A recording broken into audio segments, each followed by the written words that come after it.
Hi friends, welcome to my channel. இன்றைக்கி நம்ம சேனலில் சுவையான கொத்தமல்லி சட்னி எப்படி அரைக்கிறதுன்னு பார்த்துடலாம்.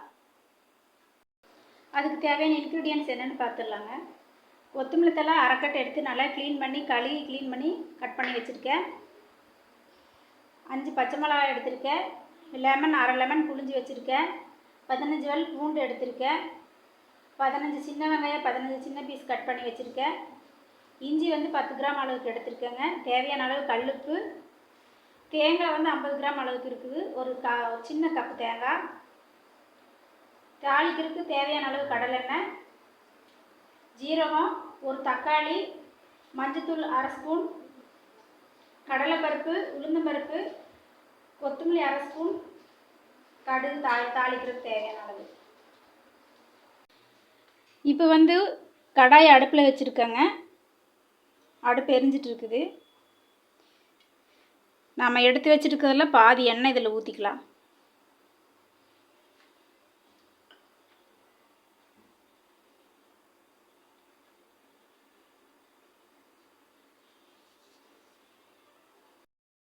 இப்போ கடாய் நல்லா சூடாயிருச்சுங்க. நம்ம எடுத்து வச்சுருக்கிற சின்ன வெங்காயத்தை இதில் ஆட் பண்ணிக்கலாம்.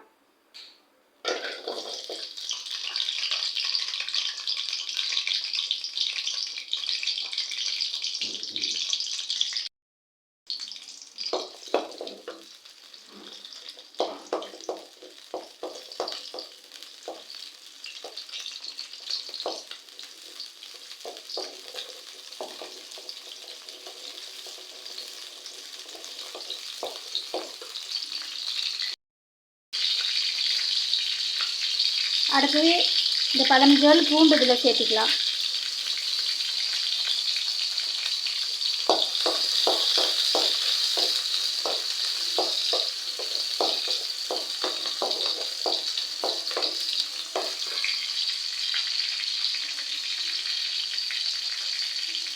பச்சை மிளகா, இஞ்சி,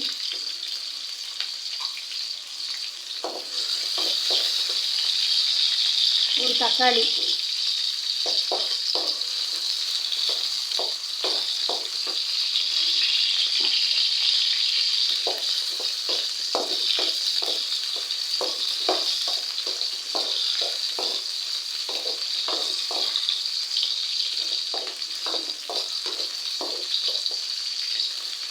ஒரு 5 நிமிஷம் இதை நல்லா எண்ணெயிலேயே நல்லா பொரிச்சு எடுத்துக்கலாங்க. பச்சை மிளகா வெடிச்சிடு, அதனால் கொஞ்சம் தள்ளி நின்றுக்கணும். இப்போ பொன்னிறமாக செவந்து வந்துருச்சுங்க. நம்ம எடுத்து வச்சுருக்கிற கொத்தமல்லி இதில் சேர்த்துக்கலாம். ஜீரகம்,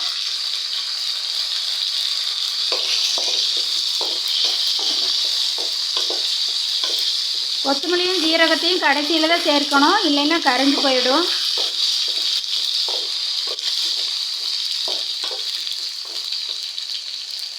அடுத்தது இந்த கொத்தமல்லி தழையை இதில் ஆட் பண்ணிக்கலாங்க.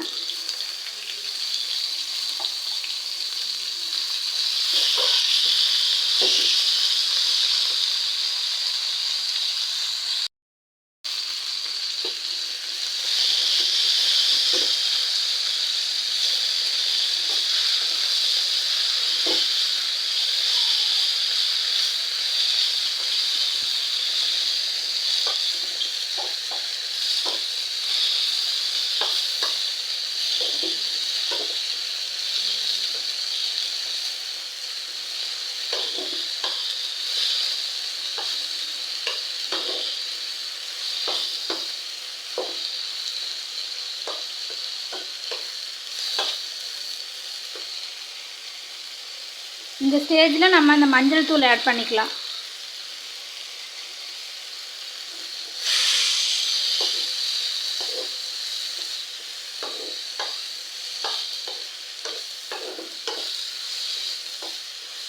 அவ்வளோதாங்க, நல்லா வெந்துருச்சு. இனி நம்ம இதை அடுப்பிலிருந்து இறக்கி ஆறுனதுக்கப்புறம் மிக்சியில் போட்டு அரைச்சிக்கலாம். அடுப்பு ஆஃப் பண்ணிடலாங்க. இது ஒரு தட்டுக்கு மாற்றிடலாம்.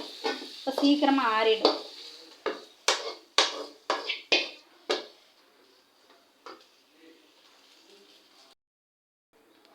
இப்போ இது ஒரு தட்டுக்கு மாற்றிட்டேங்க. நல்லா ஆறுனதுக்கப்புறம் மிக்சியில் போட்டு அரைச்சிடலாம்.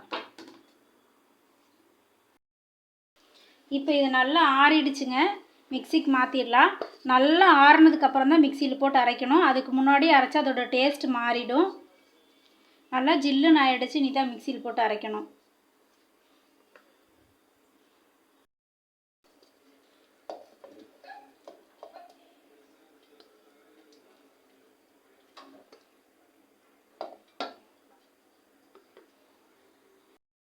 இப்போ தேங்காய் இதில் சேர்த்திக்கலாங்க. தேங்காய் வந்து நான் அடுப்பில் போட்டு வறுக்கவே இல்லை.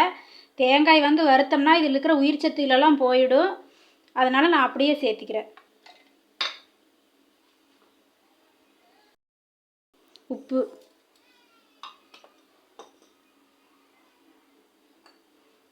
நம்ம எடுத்து வச்சுருந்தா லெமன் ஜூஸ் இதில் சேர்த்திக்கலாம்.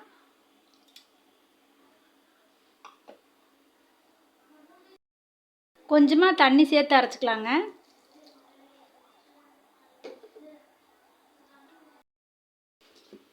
இப்போ நம்ம அரைச்சிட்டு வந்துட்டோங்க. இதை ஒரு பவுலுக்கு மாற்றிக்கலாம்.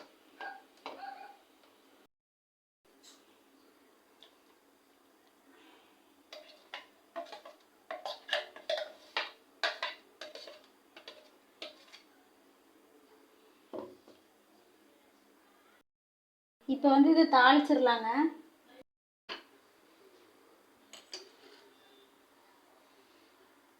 பாத்திரம் நல்லா சூடாயிருச்சு. எண்ணெய் ஊற்றிக்கலாங்க.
இப்போ நம்ம சட்னி ரெடி ஆகிடுச்சுங்க.